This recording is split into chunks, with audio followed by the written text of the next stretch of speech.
করছি সবাই অনেক বেশি ভালো আছেন। আমি আলহামদুলিল্লাহ আপনাদের দোয়ায় অনেক ভালো আছি। চলে আসলাম নতুন একটি ভিডিও নিয়ে আপনাদের সাথে কিছু কথা শেয়ার করার জন্য। নতুন কিছু কমেন্ট আসছে, তো আমি ভাবলাম যে নতুন কিছু কমেন্ট নিয়ে ভিডিওটা একটা মেক করা যাক। তো চলে যাই ভিডিওতে, বেশি কথা না বাড়াই। সারা জীবন কি মেডিসিন ব্যবহার করতে হবে?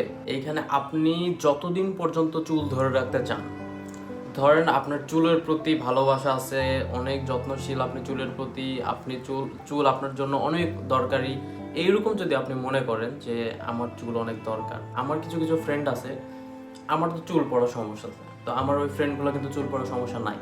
তো ওরা কি করবে, ওদের মেডিসিনও খাইতে হয় না, কিছুই খাইতে হয় না। আমার কেন খাইতে হচ্ছে? কারণ আমার চুল পড়ার সমস্যা আছে, আমার বংশগত সমস্যা আছে। এই জন্য আমাকে কি করতে হচ্ছে, আমাকে মেডিসিন দিয়ে চুলটা ধরে রাখতে হচ্ছে। আমি যদি মেডিসিন এখন যদি কন্টিনিউ না করি, তাহলে এই চুল কি হবে, আমার থাকবে না। এখন চুল যদি একবার চলে যায়, আপনার মাথা যদি একদম ফাঁকা হয়ে যায়, সেই চুল ব্যাক করার পসিবিলিটি খুব কম। আর এইটার একমাত্র উপায় হচ্ছে হেয়ার ট্রান্সপ্লান্ট করা। এখন হেয়ার ট্রান্সপ্লান্ট তো অনেক ব্যয়বহুল একটা জিনিস, সবাই কিন্তু এটা পারে না। এই জন্য যাদের মাথায় এখন পর্যন্ত চুল আছে, তারা অবশ্যই ট্রিটমেন্ট চালায় যান চুলকে ধরে রাখার জন্য। এখন আপনার যে চুলগুলো আছে, সেই চুলগুলো যাতে আপনার পরবর্তী সময় ভালো থাকে, সেই জন্য আপনাকে মেডিসিন নিতে হবে। আচ্ছা, বর্তমানে আমি কি কি মেডিসিন খাচ্ছি? বর্তমানে বলতে আমি ফার্স্টে যে মেডিসিনগুলো নিছি, এখন পর্যন্ত সেই মেডিসিনগুলোই নিচ্ছি। মেডিসিন আপাতত চেঞ্জ করা হয় নাই, কারণ ডাক্তার এখনও চেঞ্জ করতে বলে নাই, সেই জন্য আমি কন্টিনিউসলি সেম মেডিসিনটাই নিচ্ছি। আমার 4th PRP নিব আমি ঢাকা যাওয়ার পর। আমি 4 তারিখে ঢাকা ব্যাক করব। পিআরপি নিব হচ্ছে 5 থেকে 6 তারিখের মধ্যে ইনশাল্লাহ।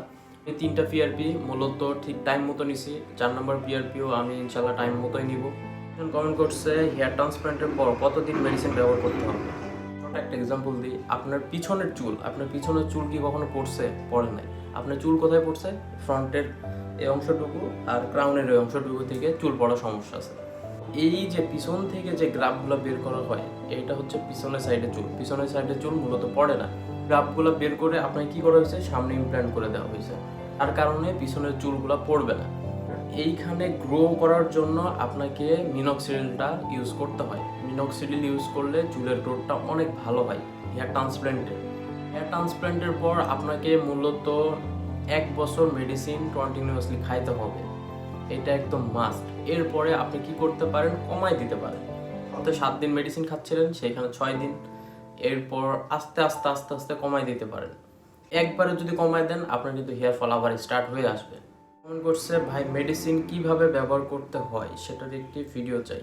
মেডিসিন মূলত রিকার যে ফিনাস্ট্রাইডটা আছে, যেটা আমি ইউজ করতেছি, রিকার মূলত প্রতিদিন রাতে খাওয়ার পর ঘুমানোর আগে একটা করে খাইতে হয়।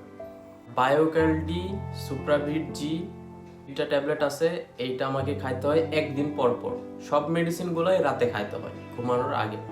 অনেকে মনে করতে পারেন ফিনাস্টারের ট্যাবলেট রেগুলার যদি আমি খাই, তাহলে আমার সেক্সুয়াল সমস্যা হতে পারে, সাইড এফেক্ট হতে পারে। আপনার সাইড এফেক্ট কখন হবে, আপনার বডি রেসপন্স যদি জিনিসটা অ্যাবজর্ব করতে পারে, তাহলে আপনার কোনো সাইড এফেক্ট হবে না। ফিনাস্টারের সাইড এফেক্ট আছে, এটা আমিও জানি সাইড এফেক্ট আছে, কিন্তু এইটা 95% মানুষের সাইড এফেক্ট নাই, বাকি থাকলো 5% মানুষ। এখন 5%-এর মধ্যে যদি আপনি পড়েও যান যে আমার সাইড এফেক্ট হচ্ছে, সেই ক্ষেত্রে আমি কি করব? এটার সাইড এফেক্ট হচ্ছে পার্মানেন্ট না। এটা আমি বারবার বলছি, এখনো বলছি, এটার সাইড এফেক্ট কিন্তু পার্মানেন্ট না। পর্যন্ত মেডিসিনটা কন্টিনিউ করবেন, ততদিন পর্যন্ত আপনার সাইড এফেক্টটা থাকবে। আপনি মেডিসিন বাদ দিয়ে দেন 5 থেকে 6 দিন পর, বিশ্বাস করেন 5 থেকে 6 দিন পর আপনার সাইড এফেক্টটা চলে যাবে। ভয় পাওয়ার কিছু নাই। অনেক লোক অনেক রকম ভয় পেয়ে থাকে, এসব ভয় পাওয়ার কিছু নাই।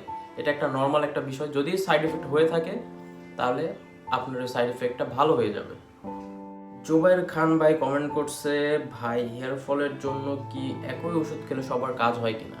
অনেক একটা ভালো একটা কোশ্চেন, যে হেয়ার ট্রান্সপ্লান্ট করার পর একই মেডিসিন, সেম মেডিসিনগুলা কি সব পেশেন্টের জন্য কি খাইতে হয় কিনা?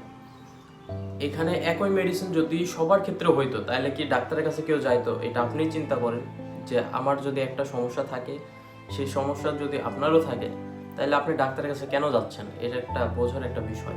সেম মেডিসিন সবার জন্য না, এক একজনের মেডিসিন এক এক রকম হইতে পারে। কিছু কিছু মেডিসিন সেমও দিয়ে দেয়। আপনি যদি আমার দেওয়া মেডিসিনগুলো ট্রাই করেন, তাইলে এখানেও কোনো ক্ষতি নাই, কিন্তু আমি সাজেস্ট করব যে আপনি ডাক্তারের কাছে ফার্স্টে যান। ডাক্তার আপনাকে যে মেডিসিন প্রেসক্রাইব করবে, সেই মেডিসিনটা আপনি নেন। এটা আপনার জন্য অনেক অনেক অনেক বেশি ভালো। আরেক ভাই কমেন্ট করছে প্রতিদিনই ম্যাক্সিমাম কত টাকা ওষুধ খেতে হয়? আমাকে প্রতি মান্থলি 1200 থেকে 1300 টাকার মেডিসিন কিনতে হয়। এই যে বললাম একদিন পর পর খাইতে হয়, আবার কিছু কিছু মেডিসিন আছে রেগুলার খাইতে হয়, মিনোক্সিডিলটা রেগুলার নিতে হয়। আপনাকে জাস্ট প্রতি মাসে 1200 থেকে 1300 টাকার পর্যন্ত মেডিসিন কিনতে হবে, জাস্ট এতটুকু জানলেই হবে। ভাই কমেন্ট করছে ভাই সারা জীবন মেডিসিন কিভাবে সম্ভব? এই সারা জীবন এখন মেডিসিন কিভাবে সম্ভব, এইটা এখন আমি কিভাবে রিপ্লাই করব? দেখেন, মনে করেন যে সারা জীবন মেডিসিন খাওয়ার থেকে আপনার কি এই যে চুল পড়ার সমস্যা আবার টাক সমস্যা, এটা কি আপনার খুব ভালো লাগবে? আপনিই বলেন। এই যে মেডিসিন খেয়ে যদি আপনার চুল পড়া থেমে থাকে, চুল পড়া ভালো হয়, চুল গ্রো করে, আমরা হচ্ছে নিরুপায়, কারণ আমাদের চুল পড়ার সমস্যা আছে। আমরা কি করব এখন? মেডিসিন ছাড়া আমাদের কোনো ওয়ে নাই। এখন আপনারা যে ভিডিওগুলো দেখতেছেন, অনেকে কিন্তু পেঁয়াজ রস, আদা রস, রসুন রস, অনেক প্রোডাক্ট, অনেক তেল কিন্তু আপনারা ইউজ করছেন। যারা তেলগুলো ইউজ করছেন অবশ্যই আমার কমেন্টে কমেন্ট করেন যে আপনারা কি কোনো উপকার পাইছেন কিনা। অবশ্যই পাবেন না, কারণ এইসব দিয়ে কখনো কিছু হয় না। আমিও অনেক রকম প্রোডাক্ট ইউজ করছি, তেল ইউজ করছি, পেঁয়াজ রস দিছি, লেবু রস দিছি, এই সে কত কি, কিন্তু কিছু হয় নাই। সব দিয়ে আসলে কিছু হয় না। আমরা মনে করি যে ঘন হয়, পেঁয়াজ রস দিলে চুল ঘন হয়, এটা হয় ওইটা হয়, আসলে কিছুই হয় না। ভাই কমেন্ট করছে আমার অনেক হেল্পফুল হয়, আমি যদি এখন মেডিসিন নেই তাহলে কি লাইফ টাইম নেওয়া লাগবে? কি অবশ্যই লাইফ টাইম নিতে হবে। যতদিন, লাইফ টাইম বলতে যতদিন পর্যন্ত আপনি চুল ধরে রাখতে চান ততদিন পর্যন্ত আপনাকে মেডিসিন খাইতে হবে। আপনি যদি চুল ধরে রাখতে না চান তাহলে আপনি মেডিসিন বাদ দিয়ে দেন, এতে কোনো সমস্যা নাই। আপনার যদি মেডিসিন যদি খাইতে না ইচ্ছা করে আপনি খাবেন না, তখন আপনি কী হবে, আবার হেয়ার ফল স্টার্ট হবে। তার থেকে ভালো যে আপনি মেডিসিনগুলো কন্টিনিউ করেন, চুলগুলো ধরে রাখেন। সালাম সাজিদ ভাই কমেন্ট করছে কত পার্সেন্ট ট্রান্সপ্লান্টেড হেয়ার সার্ভাইভ করছে মনে হচ্ছে? সার্ভাইভ কত পার্সেন্ট করছে এটা এখন বলা একদমই পসিবল না। এটা আমি চাইলেও বলতে পারবো না, কারণ হেয়ার ট্রান্সপ্লান্টের রেজাল্ট, ফুল রেজাল্ট আসার পর আপনি জানতে পারবেন যে আপনার সার্ভাইভ রেটটা কত। এখন দেখেন আমার হেয়ার কন্ডিশন এইরকম, লাইটে গেলে একটু ফাঁকা দেখাই, ছায়াতে দেখাই, এই যে দেখেন এগুলোতে আগে চুল ছিল না, এখন গ্রো হচ্ছে। এখন প্রায় 3 মাস আপ হয়ে গেছে, তো এখন গ্রো স্টার্ট হয়ে গেছে। আগে কিন্তু আগের যারা ভিডিওগুলো দেখছে তারা বুঝতে পারবে যে আগের কন্ডিশন কিন্তু এতটা ভালো ছিল না। চুলগুলো যদি বড় হয় ইনশাআল্লাহ একটা ভালো একটা লুক চলে আসবে। আজকের মতো ভিডিওটি শেষ করছি। সবাই ভালো থাকবেন, সুস্থ থাকবেন এবং আমার জন্য দোয়া করবেন। আমার হেয়ার ট্রান্সপ্লান্টের রেজাল্টটা কেমন আসতেছে সেটা আপনারা কমেন্ট করেন। আর এই যে দেখেন ছায়াতে থাকলে এরকম একটা লুক আসে, লাইটে গেলে আসলে অনেক ফাঁকা দেখায়, লাইটে গেলে একটু ফাঁকা দেখায়, কিন্তু ইনশাল্লাহ এগুলো বড় হয়ে গেলে সব কিছু ঠিক হয়ে যাবে আশা করি। আমার হেয়ার লাইনটা এরকম, চুলগুলো বড় হইলেও সেম হেয়ার লাইনটাই থাকবে ইনশাল্লাহ। চ্যানেলে যারা নতুন আসছেন, ভিডিওটি যারা নতুন দেখতেছেন, অবশ্যই অবশ্যই একটা সাবস্ক্রাইব করে দিন যদি আপনাদের ভালো লেগে থাকে। আর আমার নতুন নতুন আপডেট পাওয়ার জন্য আপনারা আমার পাশে থাকেন, যে আমার কী রেজাল্ট আসতেছে, আমার নতুন আপডেট কি সেটা আমি আপনাদের সাথে শেয়ার করব। দেখা হচ্ছে নতুন একটি ভিডিওতে। আল্লাহ হাফেজ সবাইকে, সবাই ভালো থাকবেন, সুস্থ থাকবেন এবং আমার জন্য দোয়া করবেন।